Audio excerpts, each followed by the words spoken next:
Vous êtes un petit ou un gros investisseur en crypto-monnaie, voici ce qui vous attend sur le plan fiscal à partir de l'année 2026.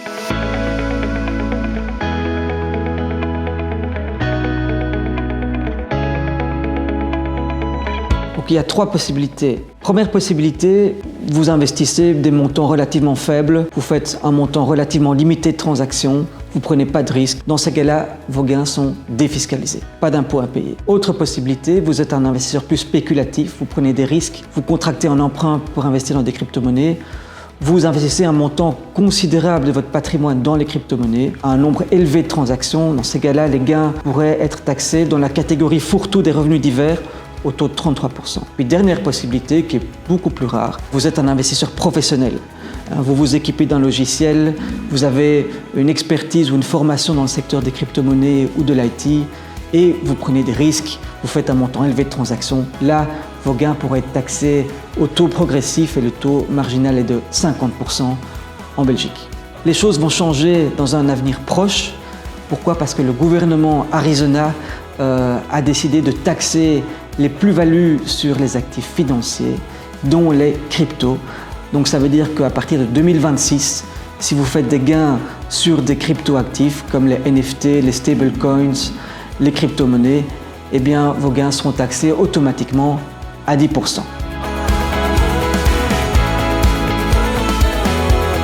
Le gros problème du fisc, c'est qu'il ne dispose tout simplement pas d'informations concernant les transactions sur crypto-actifs réalisées par les résidents belges. Comme il n'a pas les informations, eh bien, il a beaucoup de mal à pouvoir aller taxer les plus-values sur crypto-monnaies.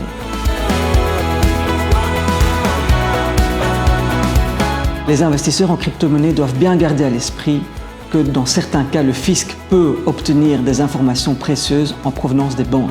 Ce qu'il faut savoir, c'est que les banques sont frileuses lorsqu'elles sont confrontées à des transactions sur crypto-actifs et elles n'hésitent pas, dans certains cas, à faire une dénonciation à la cellule anti-blanchiment qu'on appelle la CETIF. La CETIF, ensuite, une fois qu'il reçoit une dénonciation d'une banque, peut dresser un rapport d'enquête, lequel peut arriver dans les mains des agents du fisc, notamment les agents d'élite de l'inspection spéciale des impôts. Une fois que les agents du fisc disposent du rapport d'enquête de la CETIF, eh bien, ils peuvent prendre la balle au bond, envoyer une demande de renseignement au contribuable et, le cas échéant, lui adresser un avis de rectification dans lequel ils entendent taxer les gains sur crypto-actifs, soit au titre de revenus divers au taux de 33%, soit au titre de revenus professionnels au taux progressif qui peuvent aller jusqu'à 50%.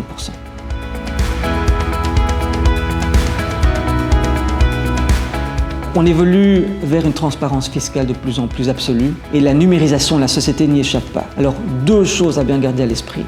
À partir de l'année prochaine, les comptes de crypto-monnaies devront être transmis au point de contact central de la Banque nationale de Belgique. Et le fisc pourra y avoir accès dans certains cas. D'autre part, à partir de l'année prochaine aussi, les autorités fiscales belges auront connaissance des transactions sur crypto-monnaies réalisées par des résidents belges. Et ça, à la faveur d'une directive européenne qui impose des obligations déclaratives aux plateformes de crypto-monnaies, comme Coinbase ou Kraken. Résultat des courses, eh bien, on peut dire sans hésiter qu'il sera mis fin, à partir de l'année prochaine, au secret bancaire virtuel. Vous l'aurez compris, le monde des crypto-monnaies est en profonde évolution. Bientôt, le fisc saura quasi tout sur les transactions sur crypto-monnaies que vous effectuez. Mon conseil, c'est de bien remplir vos obligations fiscales, notamment les obligations déclaratives et surtout de bien garder les preuves des transactions sur crypto-monnaies que vous effectuez.